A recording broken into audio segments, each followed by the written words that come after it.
Hello दोस्तों, आप सभी का स्वागत है आपके अपने यूट्यूब चैनल MHS एजुकेशन में। आज हम लोग human values and professional ethics की सीरीज़ को कंटिन्यू करते हुए यूनिट 2 का सेकेंड पार्ट लेकर आए हैं। इसमें हम लोग पहले जो हम पढ़ चुके हैं, सबसे पहले देखते हैं। हमने अंडरस्टैंडिंग द हार्मनी पढ़ लिया, फिर इन understanding the human being coexistence पढ़ लिया, understanding need and self and body पढ़ लिया, और understanding the body as an instrument being doer seer and enjoyer आज ये पढ़ना है। तो हम बिना किसी देरी के हम लोग स्टार्ट करते हैं। ये सारा हो चुका है और आज हम लोग पढ़ेंगे अंडरस्टैंडिंग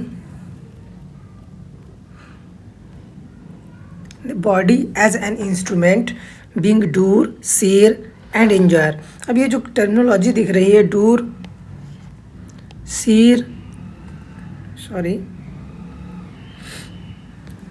और इंजॉयर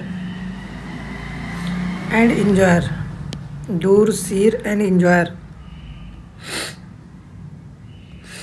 तो इसका मतलब क्या होता है? सबसे पहले हम इसके मतलब को जानते हैं।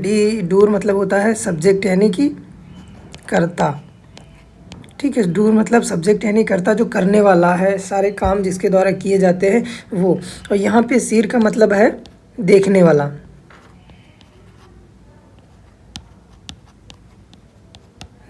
वाला। जिसे दृष्टा बोला जाता है।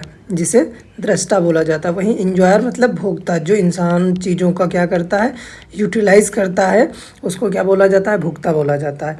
तो हम लोग पढ़ते हैं आज इसी कॉन्सेप्ट को, the concept of self and the body. Self and body. Self का मतलब हमने बोला था इंटरनल, और वहीं बॉडी का मतलब एक्सटर्नल होता है। तो हम आगे चलते हैं, इसी सीरीज में देखते हैं जैसे कि मतलब इन दोनों का एक दूसरे से क्या रिलेशंस होता है और क्या एक दूसरे के लिए कैसे ये डीर सीर एंड इंजॉयर के रूप में कार्य करते हैं। मानव को समग्र दृष्टिकोण में मैं स्वयं और शरीर को दो विशिष्ट इकाइयों के रूप में देखा जाता है। ये कैसी दो एक विशिष्ट इकाइयाँ होती हैं जो एक साथ रहते हैं तथा या और एक दूसरे के साथ क्रिया प्रतिक्रिया करते हैं, जो एक साथ रहते भी हैं और एक साथ दूसरे से क्रिया और प्रतिक्रिया भी करते हैं। मैं एक चेतन संवेदनशील इकाई है, क्योंकि ये कैसी है? आइडियोलॉजिकल है और सेंसन है, जो दिखाई नहीं देती है, जो कर्ता दृष्टा और भोक्ता है। दोनों तीनों का रोल अदा करती है, कर्ता का भी, दृष्टा का भी, भोक्ता भी। कौन? आई। वहीं दूसरी ओर शरीर को एक उपकरण के रूप में देखा जाता है, जिसका उपयोग मैं बाहरी दुनिया के साथ संपर्क करने के लिए करता है। जैसे किसी चीज़ को फील करना है, ये हॉट है या कूल है, तो आई पहले इंस्ट्रक्ट करेगा कि इसको टच करो, तो वो मतलब जो बॉडी होती है, बॉडी उसको टच करेगी, फिर आई फील करेगा ये ठंडा है या गर्म है। तो ये रिलेशंस पाया जाता है। वही अब कर्ता, आई एज अ डोर, कर्ता के रूप में कैसे होता है? मैं स्वयं कर्ता है। जो आई जो होता है सिर्फ स्वयं करता होता है, जिसका अर्थ यह क्रियाओं की शुरुआत करता है और निर्णय लेता है। निर्णय लेता है, डिसीजन मेकिंग में ही हेल्प यही करता है। शरीर एक उपकरण के रूप में कार्य करता है, जिसके माध्यम से ये क्रियाएं भौतिक दुनिया में की जाती हैं। उदाहरण के लिए चलने का कार्य मैं करता है और शरीर उस निर्णय के अनुसार पैरों को चलाता है। इंस्ट्रक्शन कौन देता है? आई इंस्ट्रक्शन दे रहा है, हमको इधर चलना है, आगे चलना है, पीछे चलना है, बट शरीर उसमें सिर्फ उसकी हेल्प करता है चलने में। जैसे वो इंस्ट्रक्ट करता है उसी के अकॉर्डिंग वो चलता रहता है। मैं यह तय करता है कि क्या बोलना है, और मुंह के माध्यम से बोलना है। इस स्थिति में शरीर केवल मैं के निर्देशों का पालन करता है।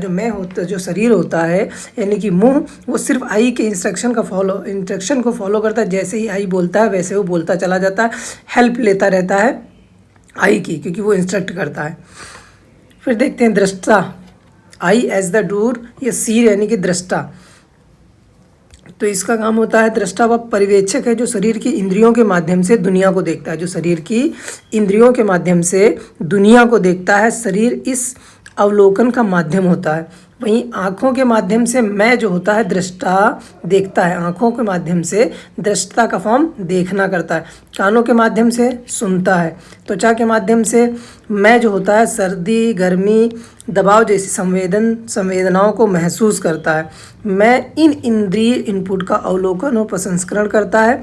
जो शरीर केवल इन इनपुट्स को मैं तक पहुंचाने का साधन है।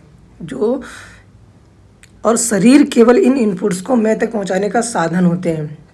वही भोक्ता के रूप में, इंजॉयर के रूप में जब आई काम करता है तो देखते हैं मैं भोक्ता है जो शरीर की बाहरी दुनिया के साथ संपर्क से आनंद, दर्द और भावनाओं का अनुभव करता है। आनंद, दर्द और भावनाओं का अनुभव करता है बाहरी दुनिया के माध्यम से, मतलब शरीर के संपर्क के माध्यम से टच करता है मैं।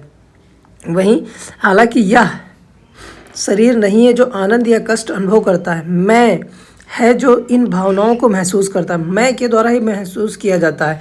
ठीक है, शरीर केवल एक साधन है जिसके माध्यम से मैं अनुभव करता है। जैसे चोट लग जाती है, चोट तो शरीर में लगती है, बट अनुभव कहाँ किया जाता है? मैं के द्वारा किया जाता है। हाँ, मुझे चोट लग गई, यहाँ पे दर्द हो रही है। जीभ भोजन का स्वाद महसूस करती है एग्जाम्पल के लिए, लेकिन वह मैं जो स्वाद को पसंद या नापसंद करता है, मैं जो होता है मैं ही डिसाइड करता है ये स्वाद मीठा है, खट्टा है, अच्छा है, ख़राब है। डिसाइड कौन करता है? मैं करता है। मुंह जो होता है वो सिर्फ हेल्प करता है उसको समझने में, अंडरस्टैंडिंग करने में। वहीं त्वचा कपड़े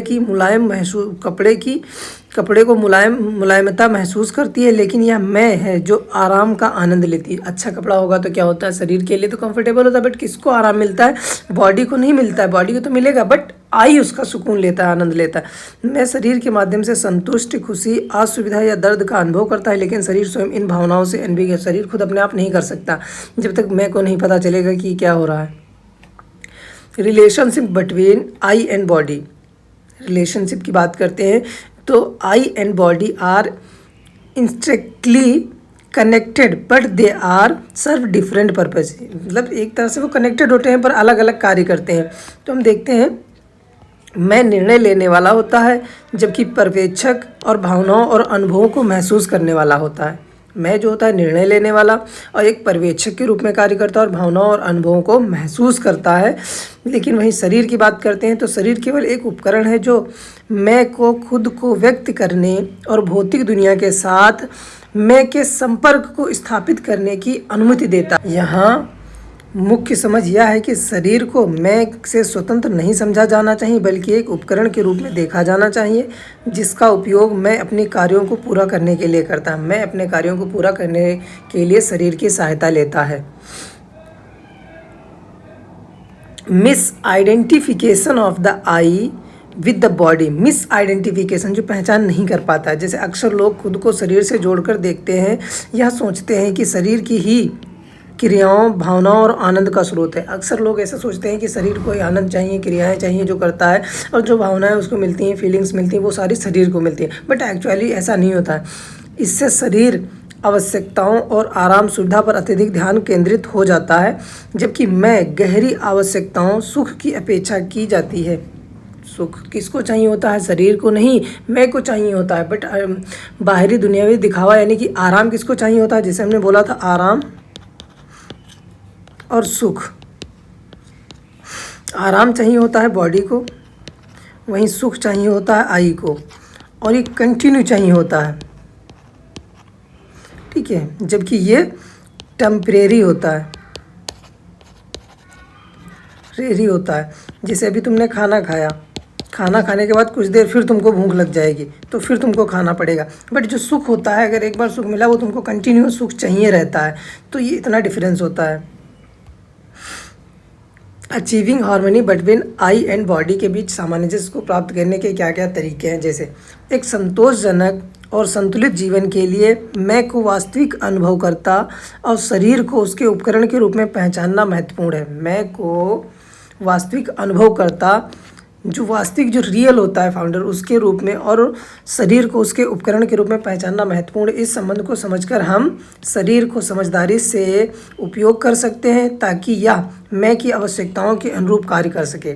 शरीर की समझदारी से उपयोग कर सकते हैं, शरीर को जो है समझदारी से उपयोग कर सकते हैं ताकि वो मैं की आवश्यकताओं के अनुरूप कार्य कर सके, जैसे मैं इंटरेक्ट करता वैसे करता रहे। शरीर के साथ अत्यधिक पहचान से बच सकते हैं और इसके बजाय मैं के भीतर सामंजस्य और खुशी प्राप्त करने पर ध्यान केंद्रित कर सकते हैं।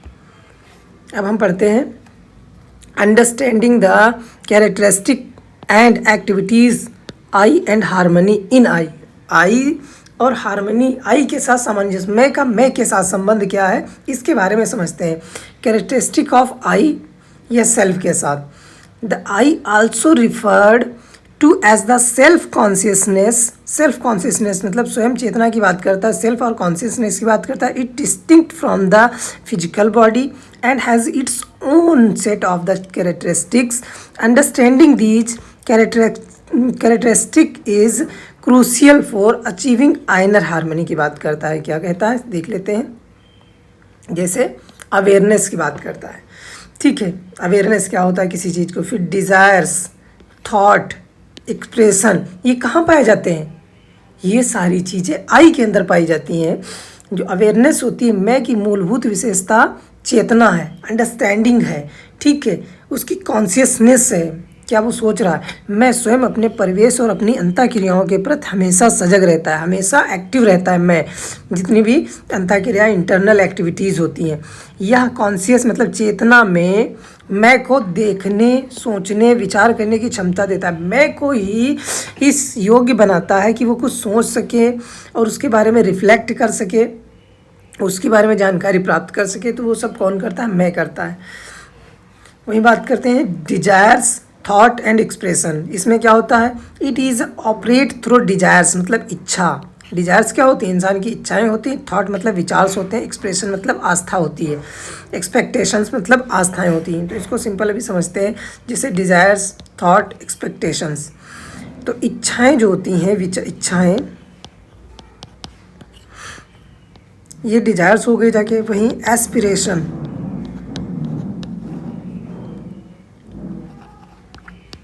एस्पिरेशन का मतलब होता है आकांक्षाएं। आकांक्षाएं तो इच्छाएं जो होती हैं हमेशा कैसी होती हैं, नेगेटिव होती हैं। क्यों, क्योंकि किसी भी इंसान की कभी भी इच्छाएं ख़त्म नहीं हो सकती हैं। सपोज दैट छोटा सा एग्जांपल लेते हैं, जैसे किसी के पास हैंडसेट है एक, ठीक है, तो उसने सोचा एंड्रॉयड लेते हैं, ठीक है।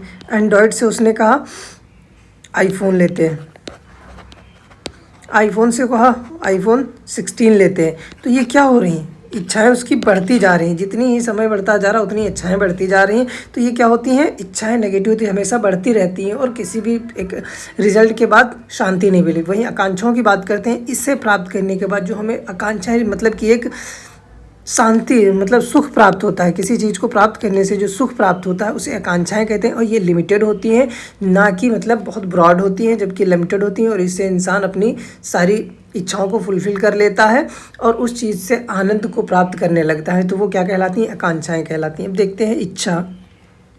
मैं की इच्छाएं और आकांक्षाएं हैं। मैं की इच्छाएं और आकांक्षाएं दोनों हैं। आकांक्षाएं यही, इच्छाएं जो होती हैं डिजायर्स एंड एस्पिरेशंस दोनों होती हैं, जो नेगेटिव होती हैं और ये पॉजिटिव होती हैं। वहीं विचार की बात करते हैं, थॉट इच्छाओं का विश्लेषण है, चिंतन और मूल्यांकन किया जाता है। जो इच्छाएं होती हैं वही मतलब जो विचार होते हैं, विचार ही हमको क्या करते हैं, क्या भाई लेना सही है, क्या गलत है, इन सब के बारे में विश्लेषण करते हैं। उसके बाद उस पर चिंतन करते हैं और फिर देखते हैं मूल्यांकन करने के बाद क्या सही है और क्या गलत है। ऐसा विचार कहाँ से, थॉट मतलब आई से ही आता है। वहीं आस्था, किसी चीज़ को लेकर तुम्हारे अंदर आस्था है, एक्सपेक्टेशंस है, जो कहाँ से आती, विचारों के आधार पर परिणामों या अनुभवों की प्रत्याशा होती है। विचारों के, तुम्हारे जो विचार होते हैं वही तुम्हारी आस्था को प्रमोट करते हैं। तो ये इच्छा, विचार, आस्था, desires, thought and expectations. Continual activity की बात करते हैं। इसमें क्या होता है, मैं हमेशा सक्रिय रहता है। कैसा रहता है, एक्टिव रहता है। या तब यहाँ तक कि जब शरीर आराम कर रहा होता है तब भी मैं क्या करता रहता है, एक्टिविटी करता रहता है, सोचता रहता है। सोता है तो किसकी एक्टिविटी होती है, मैं की एक्टिविटी होती है। तभी इनकी गतिविधियाँ निम्नलिखित रूपों में प्रकट की, जैसे अनुभूत, किसी चीज़ का क्या करना, perception, receiving input from the external world, इससे बाहरी दुनिया से जितनी चीज़ें आने वाली उन सबको क्या करता है, अनुभूत करता है, समझता है, अंडरस्टैंड करता है। वहीं थॉट्स जो होते हैं, विचार, thinking, processing those inputs and reflecting of them, जैसे जैसे इनपुट प्रसंस्करण और उन पर वो जैसे जैसे उसके दिमाग में आते हैं इनपुट्स, ठीक, अनुभूत आती है, उस पर वो क्या करता है, विचार करता है, रिफ्लेक्ट करता है। वहीं निर्णय, जजिंग करना, making decision based on reflection, उस हिसाब से डिसीजन लेता है जिस हिसाब से चिंतन के आधार पर निर्णय लेता है, जैसा वो सोच रहा है उस हिसाब से जो निर्णय लेगा वो, कि हम ये जो आ रहा है इसको ऐसे देखना चाहिए, इसको ऐसे लेना चाहिए, ये सब क्या होता है, रिफ्लेक्शन होता है उसके, किसके थ्रू, आइडियोलॉजी के थ्रू, थिंकिंग प्रोसेस के थ्रू। एक्टिविटी ऑफ आई यानी कि सेल्फ के साथ क्या एक्टिविटी होती है, जैसे डिजायरिंग मतलब इच्छा हो गया, अलग अलग उन्हीं को एक्सप्लेन किया गया है। में विभिन्न इच्छाओं से प्रेरित होता है, जैसे सुख, सुरक्षा, सम्मान, सफलता, ये इच्छाएं व्यक्ति के निर्णय और क्रियाओं को प्रेरित करती है। महत्वपूर्ण यह है कि इन इच्छाओं को सही समझ आत्मकल्याण के साथ संरेखित किया जाता है, जैसे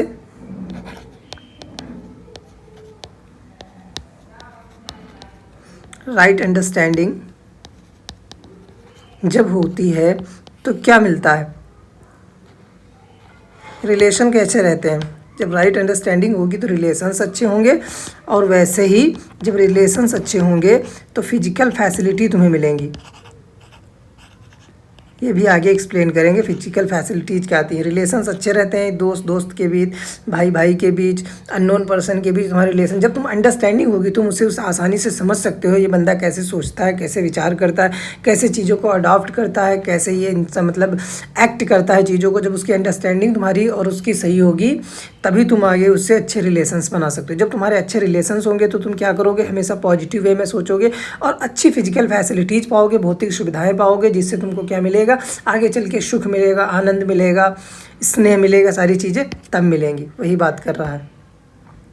थिंकिंग, विचार को हम देखते हैं, इच्छाओं को पूर्ति और उन्हें प्राप्त करने के तरीक़ों के बारे में सोचना। जो इच्छाएं होती हैं उनको सोचना कि क्या इच्छाएं मेरी हैं, फिर उस पर विचार करना इनको कैसे अचीव किया जाएगा। यह सोच प्रक्रिया इच्छाओं का मूल्यांकन करने या निर्धारित करने में मदद करती है कि वे लाभदायक हैं या हानिकारक हैं।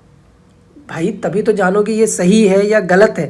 ये कहाँ से आएगा, थिंकिंग प्रोसेस तो आएगा जब तुम सोचने की विचारने की क्षमता तुम्हारे अंदर होगी, तभी तुम आगे कुछ सोच सकते हो और आगे चल के उसमें डिसाइड कर सकते हो, एनालाइज कर सकते हो कि क्या सही है क्या गलत है, और मुझे किस चीज़ को अडॉप्ट करना चाहिए, किस चीज़ को नहीं करना चाहिए। ये कहाँ से आएगा, थिंकिंग प्रोसेस से आएगा। वहीं जजिंग, निर्णय, भाई निर्णय लेने की प्रक्रिया। निर्णय सिंपल सा, सोचने और मूल्यांकन करने के बाद, सोचना और मूल्यांकन। पहले देखो जज मतलब फैसला कब सुनाता है, जब पहले बढ़िया न्याय मतलब डिस्कशन हो जाता है, हियरिंग हो जाती है कहीं, जब उसको पता चल जाता है बिल्कुल क्लियर, एनालाइज करने के बाद, इवैल्यूएशन करने के बाद फिर वो क्या करता है, निर्णय सुनाता है।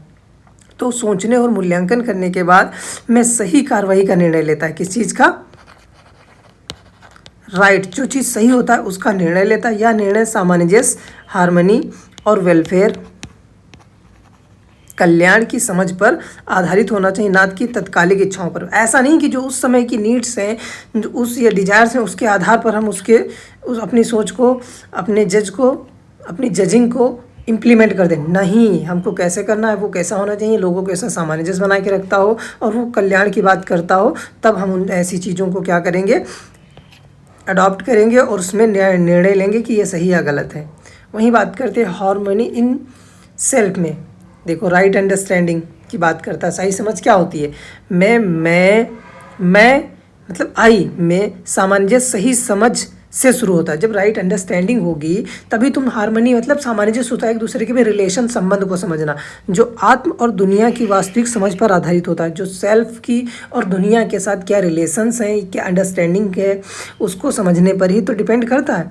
यह समझ कल्याण मतलब वेलफेयर, सुख की बात करता है। केवल सतही आराम, सुविधा के बीच अंतर करने में मदद करता है। ये देखता है कि वे क्या कौन सा है कल्याण है, जो कौन सा ऐसा सुख है, ठीक है, जो परमानेंट है, कौन सा ऐसा सुख है जो सिर्फ मुझे कुछ समय के लिए दे रहा है, यानी कि सुविधा के रूप में। तो इसमें अंतर करने में भी ये हेल्प करता है। क्लियरिटी ऑफ डिजायर्स, इच्छाओं में क्लियरिटी लाता है, सही समझ देता है क्या सही है क्या गलत है। ठीक है, मैं जो होता है, मैं सामंजस्य में इच्छाओं की स्पष्टता शामिल होती है। किसकी? इच्छाओं की स्पष्टता शामिल होती है। ऐसी इच्छाएं जो दीर्घकालिक कल्याण, आंतरिक संतुष्टि के साथ संरेखित हो, ना कि अल्पकालिक सुख के लिए। मतलब ऐसी चीज़ें बताता है जो लंबे समय तक चलती हों, उनको अडॉप्ट करना चाहिए, ना कि जो अल्पकालिक हों उस सुख के पीछे हमें भागना चाहिए। कंक्लूजन, अचीविंग हार्मनी इन आई क्या चीज़ें होती, जैसे तब प्राप्त होता है जब इच्छाएं कल्याण के साथ संरेखित हो जाती हैं, जब इच्छाएं हमारी वेलफेयर से जुड़ जाती हैं, ना कि कुछ मतलब कि कुछ समय के लिए जो मिल रही उनसे नहीं, जो वेलफेयर जिससे समाज कल्याण होता हो। और वहीं दूसरी बात करते हैं, विचारों की उचित मूल्यांकन और चिंतन होता है। और चिंतन होता है, विचारों का क्या होता है? सही तरीके से मूल्यांकन होगा और फिर उस पर थिंकिंग की जाएगी, फिर उसको अडॉप्ट किया जाता है। ये कैसे आता है? आई के हार्मनी से आता है, खुद के सामंजस्य से आता है।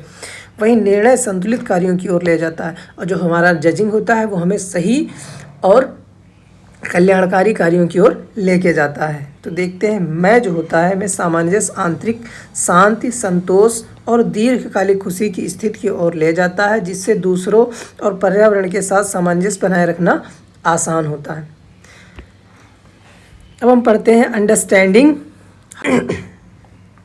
चलिए अब हम समझते हैं understanding the harmony of I, self and body. देखो वही चीज़ें घूम फिर के आ रहे हैं। अब किसके पर्सपेक्टिव में समझना है? संयम और स्वास्थ्य। संयम और स्वास्थ्य, आई एंड बॉडी। संयम क्या होता है? आई के लिए होता है, वहीं स्वास्थ्य बॉडी के लिए। ये पहले ही बता चुके हैं, लास्ट वीडियो अगर आपने नहीं देखी है तो पहले उसको कवर करें, उसके बाद इसको देखें, तभी रिलेट कर पाएंगे आप। चीज़ों का रिलेट होना बहुत ज़रूरी है, वरना है तो बहुत ईजी, फिर भी समझ में चीज़ें नहीं आएंगी। संयम और स्वास्थ्य के बारे में। संयम क्या होता है? सेल्फ कंट्रोल होता है एंड डिसिप्लिन होता है, जो कहाँ से आता है? आई के द्वारा आता है। जबकि स्वास्थ्य जो होता है बॉडी की सुख सुविधा के लिए होता है। तो हम पढ़ते हैं संयम। डिसिप्लिन यानी सेल्फ डिसिप्लिन, सेल्फ कंट्रोल, इन चीज़ों के बारे में संयम बताता है। संयम का अर्थ है मैं द्वारा शरीर पर की गई आत्मनियंत्रण या अनुशासन की प्रक्रिया, जो शरीर पर जैसे संयम होना चाहिए कि भाई मुझे घूमने नहीं जाना। सपोज दैट 4 फ्रेंड जा रहे हैं घूमने और तुम्हारा संयम है शरीर पर, नहीं मुझे घूमने नहीं जाना है।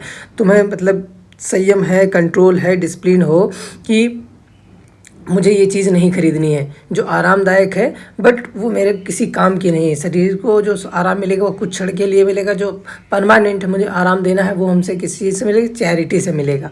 तो इन चीज़ों पर ध्यान दोगे तो यह मैं और शरीर के बीच सामंजस्य बनाए रखने के लिए महत्वपूर्ण है। सामंजस्य मतलब हमने बोला हार्मनी, मतलब संबंध बनाए रखने में हेल्प करता है। मैं चेतन तत्व है, चेतन तत्व मतलब सोचने की क्षमता होती है, और शरीर उसका उपकरण है। किसके द्वारा करता है? सोचता है जो, वो किसके द्वारा एक्ट करता है? शरीर के द्वारा ना।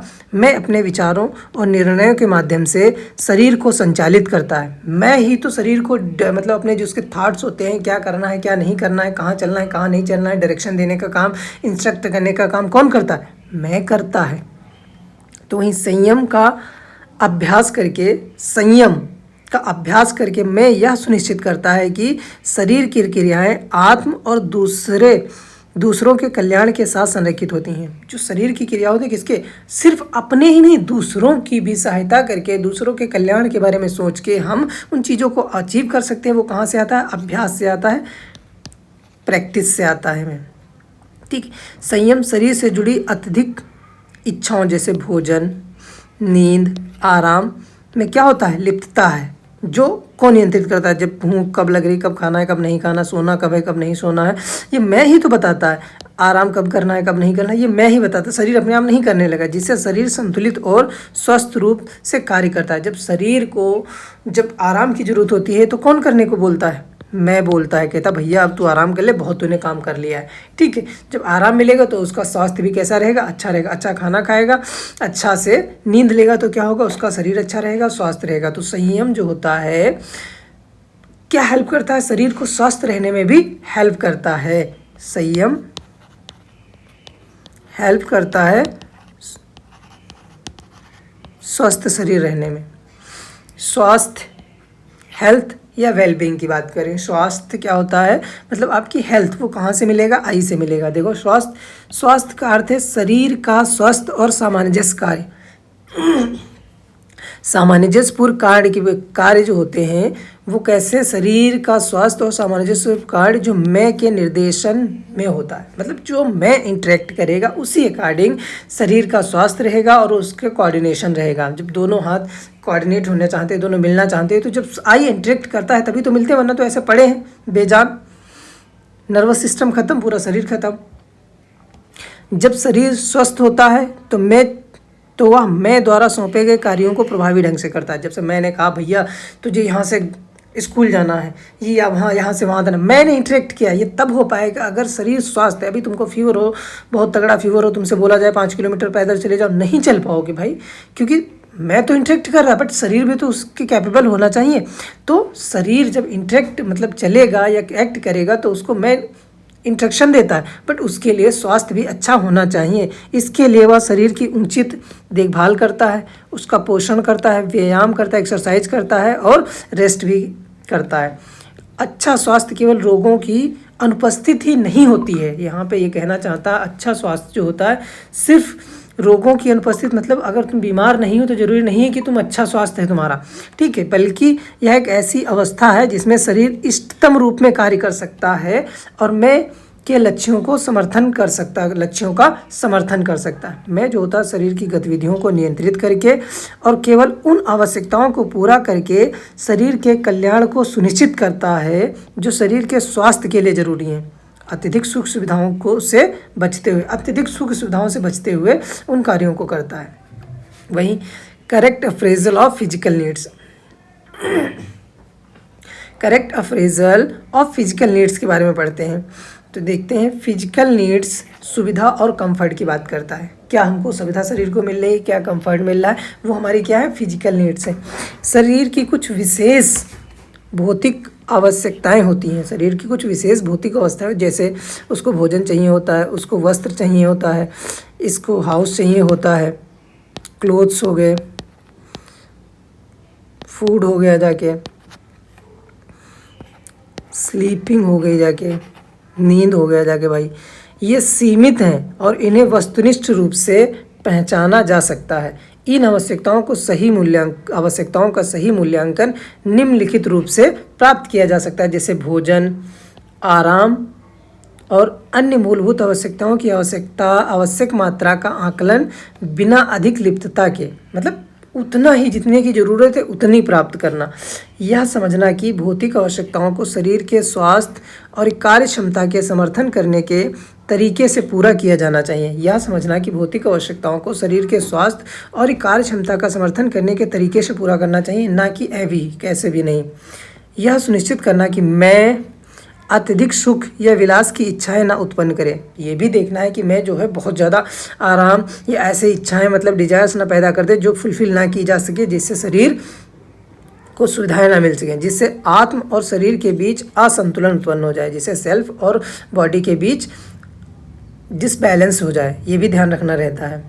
तो differentiating between need and desires, need मतलब आवश्यकताएं और इच्छाओं के बारे में देखना है। नीड्स क्या होती हैं, इच्छाएं क्या होती हैं, जैसे मैं को अंतर करने में सक्षम होना चाहिए कि शरीर के लिए क्या आवश्यक है और क्या केवल आराम या सुख की इच्छा है, क्या केवल आराम या सुख की इच्छा है। फिर उदाहरण के लिए जैसे देखते हैं, जो मैं ही चीज़ों को सक्षम बनाता है कि शरीर को क्या चाहिए और क्या नहीं चाहिए। भोजन एक आवश्यकता है, लेकिन स्वाद के लिए अत्यधिक सेवन एक इच्छा है। देखो खाना तो खाना उसकी आवश्यकता, अगर खाना नहीं खाएगा तो भाई पेड़ पे टंग जाएगा कुछ दिनों में, लेकिन स्वाद के लिए अत्यधिक सेवन एक इच्छा है। बट किसी को स्वाद अच्छा लग रहा है तो वो और ज़्यादा खाता जा रहा तो वो क्या हो जाती है, उसकी इच्छा हो जाती है, ठीक है। नींद एक आवश्यकता होती है, लेकिन आलस्य के कारण अधिक सोना एक इच्छा होती है। आजकल बहुत लोग सोते हैं, जैसे आप लोग भी कभी कभी। वस्त्र एक आवश्यकता है, वस्त्र क्या है, एक आवश्यकता है, लेकिन प्रतिष्ठा के लिए महंगे फैशनेबल कपड़े प्राप्त करना एक इच्छा है। बढ़िया जो मतलब कि बड़े बड़े ब्रांड पहनना, ठीक है, ये सब क्या हो जाता है, इच्छाएं हो जाती हैं। वहीं एक सिंपल वस्त्र कपड़े पहनना एक आवश्यकता होती है। आवश्यकताओं का सही मूल्यांकन संतुलन बनाए रखने में मदद करता है, जहां मैं यह सुनिश्चित करता है कि शरीर को उसकी वास्तविक ज़रूरतें मिले और अनावश्यक लिप्तता से बचा रहे। प्रॉस्पेरिटी, समृद्धि, इसके बारे में बता चुके हैं। समृद्धि मतलब फेम की बात करता है, सिंपल भाषा में तुमको फेम मिलना। मीनिंग ऑफ प्रॉस्पेरिटी देखते हैं। मीनिंग, समृद्धि उस अवस्था को संदर्भित करता है, उस सिचुएशन को जहां व्यक्ति के पास अपनी बुनियादी आवश्यकताओं को पूरा करने के लिए पर्याप्त भौतिक संसाधन होते हैं। यह एक प्रचुरता की अवस्था है, ना कि संचय या लालच की। समृद्धि में शामिल है जैसे स्वयं परिवार की भौतिक आवश्यकताओं को आराम से पूरा करने की क्षमता। स्वयं और परिवार की भौतिक आवश्यकताओं को आराम से पूरा करने की क्षमता को ही प्रॉस्पेरिटी, समृद्धि कहते हैं। तुम इन चीज़ों से समृद्ध हो, फेम मतलब मिल समृद्ध हो, तुम फुलफिल किए हो। यह समझना कि समृद्धि अनंत धन या संसाधनों के बारे में नहीं है, बल्कि एक संतोषजनक जीवन जीने के लिए पर्याप्त संसाधनों के बारे में है। मतलब अनलिमिटेड चीज़ों को फुलफिल मतलब कि नीड्स के लिए नहीं होता है, बट वो चीज़ें होती हैं जो तुम्हारे जीवन निर्वाह के लिए इम्पॉर्टेंट है, उनको तुम प्राप्त कर सकते हो, तो ये समृद्धि है, तुम उस चीज़ से समृद्ध हो। इसमें दूसरे के कल्याण के लिए संसाधनों को साझा करना, दूसरे के कल्याण के लिए और सामंजस्य में योगदान देना भी शामिल होता है। रियलाइजिंग ट्रू प्रॉस्पेरिटी क्या होती है? ट्रू प्रॉस्पेरिटी के बारे में बात करते हैं तो देखते हैं सच्ची समृद्धि केवल भौतिक धन होने से नहीं, बल्कि आंतरिक शांति, खुशी और अनुभव करने से प्राप्त होती है। इसके लिए आवश्यक है। सच्ची समृद्धि केवल भौतिक धन होने से नहीं, बल्कि आंतरिक शांति और खुशी का अनुभव करने से प्राप्त होती है। इसके लिए आवश्यक है जो कुछ भी है उसे संतुष्ट और भौतिक इच्छाओं से प्रेरित ना होना। जो कुछ भी है उसी से खुश रहना, ना कि भौतिक इच्छाओं से प्रेरित होना। ठीक है, यह समझना कि भौतिक संसाधन सीमित हैं और किसी को आंतरिक कल्याण के माध्यम से संतोष प्राप्त करना चाहिए, और हर किसी को आंतरिक कल्याण के माध्यम से संतोष प्राप्त करना चाहिए। जितनी मेरी ज़रूरत है उतने पे उतनी ही मुझे चाहिए, ना कि मैं अफोर्ड कर सकता हूँ ज़्यादा चीज़ों को तो मैं ज़्यादा चीज़ें ले लूँ, तो वो सही नहीं होती हैं। आवश्यकताओं से अधिक संसाधनों को ज़रूरतमंदों के साथ साझा करना। अगर तुम्हारे पास आवश्यकताओं से ज़्यादा चीज़ें हैं, ठीक है, नीड से ज़्यादा ज़रूरतें हैं, चीज़ें हैं, तो क्या करना चाहिए? दूसरे जिनके पास नहीं है उनके साथ तुमको शेयर करना चाहिए, जिससे परस्पर समृद्धि को बढ़ावा मिल सकता है। कंक्लूजन देखते हैं। अचीविंग हार्मनी थ्रू संयम, स्वास्थ्य एंड प्रॉस्पेरिटी। ठीक है, हार्मनी को समझना है, क्या क्या अचीव करते हैं संयम के थ्रू, स्वास्थ्य के एंड प्रॉस्पेरिटी के थ्रू। अब हम पढ़ते हैं प्रोग्राम्स टू इंश्योर संयम एंड स्वास्थ्य। प्रोग्राम टू इंश्योर संयम और स्वास्थ्य।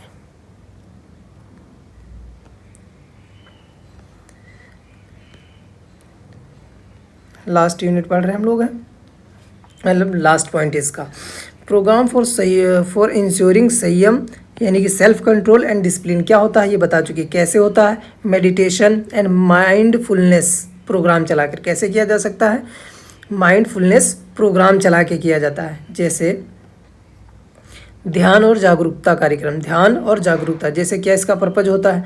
आत्म जागरूकता बढ़ाने और विचारों, भावनाओं और इच्छाओं को नियंत्रित करना। जब आप क्या करते हैं, मेडिटेशन करते हैं, माइंडफुलनेस प्रोग्राम चलाते हैं, तो क्या होता है? आत्म जागरूकता बढ़ाने और विचारों, भावनाओं और इच्छाओं को नियंत्रित किया जाता है। प्रैक्टिस कैसे करते हैं इसकी? प्रैक्टिस मन को शांत करने के लिए दैनिक ध्यान अभ्यास, मतलब दैनिक जाके योगा करना। ठीक है, तो क्या होगा? माइंड तुम्हारा कंट्रोल होगा, शार्प होगा, और जिससे तुम क्या हो सकोगे? और अच्छा सोच सकोगे, संयम कर सकोगे। बिना किसी प्रतिक्रिया दिए विचारों का अवलोकन करने के लिए जागरूकता अभ्यास, मतलब बिना किसी, जैसे कोई किसी इंसान ने कुछ भी बोल दिया है तो उस पर रिएक्ट मत करो, उस पर रिएक्ट मत करो, बट उसके बारे में अवेयरनेस के प्रोग्राम चलो, भाई ये सही है, ये गलत है, ये चीज़ें चलाने से भी तुम्हारा क्या हो सकता है? संयम, स्वास्थ्य पर कंट्रोल हो सकता है। इच्छाओं या आवेगों को कैसे प्रबंधित किया जा रहा है, इसका अवलोकन करने के लिए चिंतन सत्र, अध्ययन, स्टडी, केस स्टडी जो है ऐसे ही करनी है। बहुत लंबी लंबी केस स्टडी इसमें नहीं करनी है, ठीक है, कॉम्पिटिटिव लेवल की, बट इसमें सिर्फ इस तरह से छोटी सी की स्टडी दिखा देनी है। ऐसे लिखने के बाद फिर छोटी सी स्टडी दिखानी है। जैसे छात्रों के लिए ध्यान कार्यक्रम के माध्यम से जंक फूड की खपत में कमी आई और पढ़ाई में ध्यान केंद्रित करने की क्षमता में सुधार हुआ। कैसे हुआ? जब वो बंदा कुछ चीज़ों पे कंट्रोल करने लगा, जैसे मेडिटेशन करने के लिए माइंडफुल काम करने लगा, तो उसने क्या किया, तो क्या हुआ, जितना भी जंक फूड होता था उसकी खपत में कमी, उसको कम यूज करने लगा, जिससे क्या हुआ, ध्यान केंद्रित करने में सुधार हुआ। वही योगा ब्रीदिंग एक्सरसाइज, योगा से ब्रीदिंग एक्सरसाइज करने से उसका ऑब्जेक्टिव था control mind through breath control and physical postures. Practice कैसे करता है, regular practice of pranayama, breathing techniques, pranayama जानते हो गए, regulate energy and calm the mind, mind को क्या करना, काम करना। योगा आसन्स, योगासन्स जितने होते हैं postures, that promote physical and mental discipline. Case study देखते हैं, इसमें केस स्टडी क्या करते हैं, एक कॉरपोरेट वेलनेस प्रोग्राम में योग को शामिल करने से कर्मचारियों के तनाव स्तर में 30% की कमी आई। भाई किसी कंपनी में कॉर्पोरेट वेलनेस में क्या करा दिया, एक वेलनेस प्रोग्राम चला दिया। कैसा, एक वेलनेस प्रोग्राम चला दिया गया, जिससे ये पता चला जितने भी कर्मचारी होते हैं जो उसमें जो टेंशन थी 30% की कमी, जिससे भावनात्मक नियंत्रण में सुधार हुआ, जिससे इमोशनली वो लोग और अच्छे से स्टेबल हो गए और अच्छा काम करने लगे। एथिकल वर्कशॉप, एथिकल वर्कशॉप क्या करते हैं, objective to instil moral values and self regulation principles. Moral values जानते हो, इंडिविजुअल्स होते हैं, ठीक है। प्रैक्टिस कैसे करता है, interactive session on value like honesty चला के, ऑनेस्टी के बारे में बता के, पैसेंस क्या होता है एंड ह्यूमिलिटी के बारे में बता के, group discussion and role playing scenarios focusing on managing desires and temptations की स्टडी की बात करते, देखो इच्छाओं को प्रलोभनों को प्रबंधित करने पर ध्यान केंद्रित करने वाले समूह चर्चा और भूमिका निभाने के परिदृश्य चलाकर, नाटक के थ्रू, ग्रुप डिस्कशन के थ्रू चीज़ों को क्या करना, नैतिक बनाना लोगों को। मामले का अध्ययन क्या होता है, स्कूल आधारित नैतिक कार्यशाला, स्कूल आधारित नैतिक कार्यशाला श्रृंखला के परिणाम स्वरूप छात्रों द्वारा आत्मनियंत्रण में वृद्धि हुई। जो क्लासों में, स्कूलों में जो प्रोग्राम चलाए गए थे, कैसे इथिकल प्रोग्राम चलाए गए थे, उससे क्या हुई, आत्मनियंत्रण में वृद्धि हुई, जिससे अनुशासनात्मक मुद्दों में अनुशासनहीनता जितनी भी हो रही थी उसमें कमी आई। प्रोग्राम टू इंश्योर स्वास्थ्य, हेल्थ एंड वेल बीइंग, मतलब स्वयं था। अब यहाँ स्वास्थ्य की बात करेंगे। Physical health programme, exercise and nutrition, अच्छा खाना मिलना चाहिए, एक्सरसाइज करना। Objective to maintain the body's health through balance physical activity and proper nutrition, मतलब बैलेंस करना चाहिए फिजिकल एक्टिविटी करके और उसको प्रॉपर न्यूट्रिएंट लेके, ज़रूरत की जितनी भी चीज़ें होती हैं खाने लेके, उसके बाद हमको अपनी फिजिकल हेल्थ को मेंटेन रखना चाहिए। प्रैक्टिस डेली फिजिकल एक्सरसाइज करना चाहिए, routine such as the walking करनी चाहिए, चलना चाहिए और दौड़ना चाहिए या एरोबिक्स करने चाहिए। न्यूट्रिशन अवेयरनेस प्रोग्राम चला के फोकसिंग आना बैलेंस डाइट, बैलेंस डाइट के बारे में बताना चाहिए। पोर्शन कंट्रोल के बारे में बताना चाहिए। केस स्टडी की बात करते हैं, इससे क्या होता है, एक सामुदायिक फिटनेस पहल के माध्यम से, कैसी, एक सामुदायिक फिटनेस पहल चला के प्रतिभागियों के फिटनेस स्तर में 25% की वृद्धि हुई। प्रतिभागियों के फिटनेस स्तर में 25% की वृद्धि हुई और पोषण के बारे में जागरूकता, और उनको क्या मिला, पोषण के बारे में जागरूकता मिली बड़ी, जिससे मधुमेह मतलब डायबिटीज़ और उच्च रक्तचाप, हाई ब्लड प्रेशर जैसी जीवन शैली से संबंधित बीमारियों में कमी आई। कैसे आई, जब हमने सामुदायिक फिटनेस पहल चलाई तो लोग क्या हुए, कनेक्ट हुए, हमारी पहल से कनेक्ट हुए, उन्होंने एक्टिविटीज़ की। होलिस्टिक हेल्थ प्रोग्राम जैसे आयुर्वेदा, नेचुरल हीलिंग, समग्र स्वास्थ्य कार्यक्रम आयुर्वेद या प्राकृतिक उपचार के द्वारा, जैसे उद्देश्य प्राकृतिक उपचार विधियों और जीवन शैली में बदलावों को मिलाकर समग्र स्वास्थ्य को बढ़ाया जा सकता है। मतलब जितने भी, ये कहने का मतलब ये है कि हमको प्राकृतिक उपचार विधियों पर ज़्यादा ध्यान देना चाहिए और जीवन शैली जो हमारी है, डेली लाइफ की एक्टिविटी है, उसको चेंज करना चाहिए। नहीं एकदम से कंप्यूटर नहीं रहना चाहिए, कंप्यूटर की तरह वर्क नहीं करना चाहिए, बल्कि एक इंसान की तरह, ह्यूमन की तरह वर्क करना चाहिए। टाइम टू टाइम वर्क करना चाहिए, टाइम से खाना खाना चाहिए। जैसे कॉर्पोरेट कंपनीज़ में देखते हो दिन रात काम करते रहते हैं लोग, दिन रात काम करते रहते हैं, 2 बज गया, 4 बज गया, 6 बज गया, उनको टाइम काम से मतलब है, खाने से नहीं रह जाता, क्योंकि प्रेशर, वर्क प्रेशर इतना होता है। वहीं बात करते हैं प्रैक्टिसेस कैसे ही आता है, आयुर्वेद प्रथाओं का परिचय देकर, अवेयरनेस फैला के, जिसमें हर्बल उपचार और डिटॉक्स कार्यक्रम शामिल हैं, जिसमें हर्बल उपचार और डिटॉक्स कार्यक्रम शामिल हैं। प्राकृतिक और जैविक भोजन पर ध्यान केंद्रित करना, प्राकृतिक और जैविक भोजन पर ध्यान केंद्रित करना, प्रसंस्कृत खाद्य पदार्थों से बचना, प्रसंस्कृत खाद्य पदार्थों से बचना, मामले का अध्ययन, कार्यरत पेशेवरों के लिए एक आयुर्वेदिक रिट्रीट के परिणाम स्वरूप मानसिक और शारीरिक स्वास्थ्य में सुधार करना, मानसिक और शारीरिक स्वास्थ्य में सुधार करना। और 85% लोगों ने समग्र स्वास्थ्य प्रथाओं को अपनाने के बाद तनाव और थकान में कमी की सूचना दी है कि उनको क्या हुआ है, आराम मिला है।